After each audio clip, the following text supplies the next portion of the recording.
श्री सिसोदिया जी के राजनीतिक विरोधी कई दिनों से मीडिया में बयानबाजी कर कथा के आयोजन को धर्म की आड़ में राजनीति होना बता रहे थे। कथा के समापन के मौके पर BNN न्यूज के रिपोर्टर के द्वारा कथा के आयोजक श्री शरद सिंह सिसोदिया जी से इन्हीं मुद्दों पर सवाल किए गए, जिसका उन्होंने अपने विरोधियों को जमकर जवाब दिया।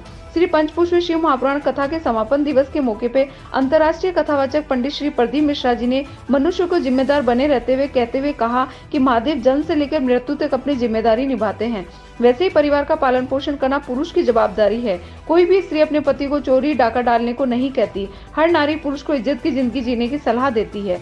पंडित श्री मिश्रा जी ने शिव महापुराण के बारे में बताते हुए कहा कि पृथ्वी शिव के उदर में है। शिव चावल का एक दाना भी खा ले तो पूरी पृथ्वी के प्रत्येक प्राणी अपना पेट भर लेता है। शिव मस्त रहते हैं तो हर प्राणी मस्त रहता है। श्री शिवाय नमस्तुभ्यम का नाम दृढ़ता, विश्वास, भरोसा है। कथा के 5वें दिन धतूरे के पुष्प की महिमा बताते हुए श्री मिश्रा जी कहते हैं कि धतूरे के पुष्प के नीचे लाल रंग की डंडी सहित सोमवार को पड़ने वाली अष्टमी को शिव को चढ़ा देने से धन संपदा की कमी नहीं रहती। 5 दिन तक चली शिव महापुराण कथा में लाखों लोगों ने कथा का अमृत पान किया। कई राजनेताओं सहित जनप्रतिनिधियों ने महादेव की शरण में हाजिरी दी। बदनावर से कोटेश्वर धाम से BNN न्यूज के लिए रविराज सिंह राठौड़ के साथ सुरेश द्विवेदी जी की रिपोर्ट।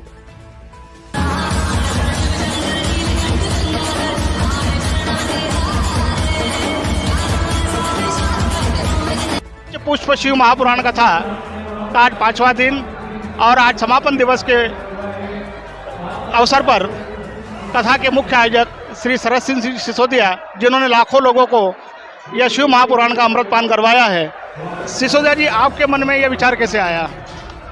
देखिए क्या है, मैं समझता हूँ 3 साल से ऊपर मैं बदनावर विधानसभा में हूँ। गांव जाता हूँ, लोगों से मिलता हूँ, काफ़ी अच्छे संबंध मेरे लोगों से हो गए हैं। तो मैंने एक बात देखी कि बदनावर जो है वो धर्म की नगरी है।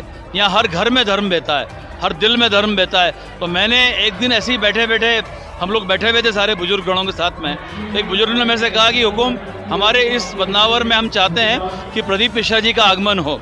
तो मेरे मन में ऐसी बात हुई कि ये बदनावर इस लायक है, बदनावर का हक बनता है कि अब प्रदीप मिश्रा जी आएँ।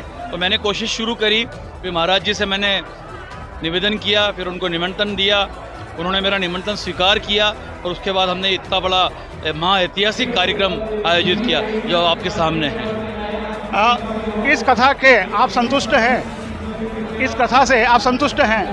मैं बहुत ज़्यादा संतुष्ट हूँ। बदनावर विधानसभा को और आसपास का मुझे इतना प्यार मिला है, इतना मान सम्मान मिला है और कथा में आकर सब लोगों ने बता दिया है कि वाकई बदनावर जो है धर्म की नगरी है। धर्म को कुछ लोगों ने राजनीति से भी जोड़ने का प्रयास किया है। आइए जानते हैं कि कुछ लोग ये आरोप लगाते हैं कि साहब आप धर्म के आड़ में राजनीति कर रहे हैं। देखिए क्या होता है, ये बात हम इसलिए नहीं बोल सकते हैं कि हम पूजा पाठ कोई ये 5 दिन नहीं करते हैं या ये 5 दिनों की कथा में हमने पूजा पाठ नहीं करी है। हम तो जन्म से ही पूजा पाठ कर रहे हैं। 2 घंटे का नियम पूजा का मेरा रोज का है और मैं शिव भक्त हूँ, शिव जी का अभिषेक डेली करता हूँ। और अगर कथा घर में भी होती है तो उसको राजनीतिक थोड़ी बोल सकती है। तो मेरा घर है, पूरा बदनावर विधानसभा मेरा घर है, ये सब मेरा परिवार है। राजनीति सब अपनी जगह है। और एक सबसे बड़ी बात, सभी दल के लोगों ने मिलकर यह काम किया है और इसको यह महासफल बनाया है उन्होंने। कुछ लोगों ने ये विचार व्यक्त किए हैं कि अगर कथा कराने से विकास होता तो 12 महीने कथाएं चलती। इस विषय पर आप क्या कहेंगे? देखिए मैं समझता हूँ कि इतनी बड़ी कथा का आयोजन जो व्यक्ति ऐसा कह रहे हैं वो भी करवा सकते थे, पर उन्होंने आज तक नहीं करवाई। वो अगर वाकई इस क्षेत्र से जनप्रतिनिधि हैं और अगर उनको यहाँ पे जनता ने मौका दिया है तो पहला हक उनका बनता है। उनको ये महाआयोजन कराना था और लोगों को संतुष्ट करना, लोगों की भावनाओं का ध्यान रखना था। मैं समझता हूँ इसका जनादेश से कोई तात्पर्य मतलब नहीं है।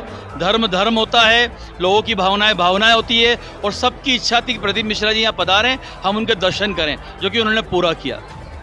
सिसोदिया जी, BNN न्यूज़ परिवार को आपकी ओर से आपको बहुत बहुत धन्यवाद।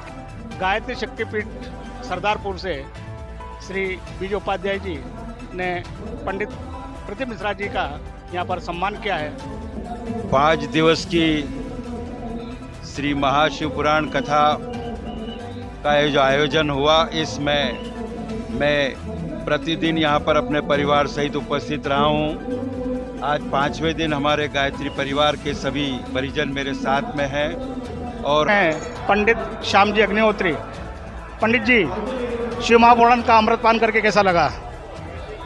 ये शिव महापुराण जो पंच पुष्प के नाम से यहाँ 5 दिवसीय चली है और जितने श्रद्धालु आए थे उन्होंने यहाँ इस कथा का आनंद लेकर के महसूस किया कि हम भगवान भोलेनाथ के कैलाश में जाकर के बैठे हैं, ऐसा उन लोगों को महसूस हो रहा था। और जब कैलाश में व्यक्ति बैठता है तो वहाँ सारी सुविधाएं भगवान भोलेनाथ मुहैया करवाते हैं। वो सारी व्यवस्थाएं भगवान भोलेनाथ कोटेश्वर ने यहाँ सुनिश्चित रूप से सब लोगों के पास पहुँचाई। और शरद सिंह जी ने इतना व्यवहार अच्छा रखा, मीठा, कि सब लोग आज उनकी वाणी की प्रशंसा। पुराण शिव महापुराण कथा आपने 5 दिवस सुनी, क्या महसूस किया आपने? जो धर्म के प्रति जो सिसोदिया परिवार का जो रहा और जो लोगों में जो थी जिज्ञासा, हम करीब 10 महीने से प्रयासरत थे यहाँ कथा करवाने के लिए। बड़ा अच्छा महसूस हुआ, अच्छा फील हुआ इस कथा से। और पूरा विधानसभा, बदनावर विधानसभा पूरा धर्ममय रहा 5 इतने। और दूसरे दिन पारिजात की कनेर और फिर शमिका और आज धतूरे का कुछ बताया। कथा से संतुष्ट हो? हाँ, बहुत मजा आया, बहुत ज्यादा खुशी मिली। और महाकाल की दुआ है कि हमारे कोटेश्वर में आए, हमारे कोद में आए, उनका बहुत बहुत धन्यवाद। शरद सिंह सिसोदिया का मैं आभार करती हूँ कि वो हमारे खुशी मिली, यहाँ पे आए और यहाँ पे कथा करवाई।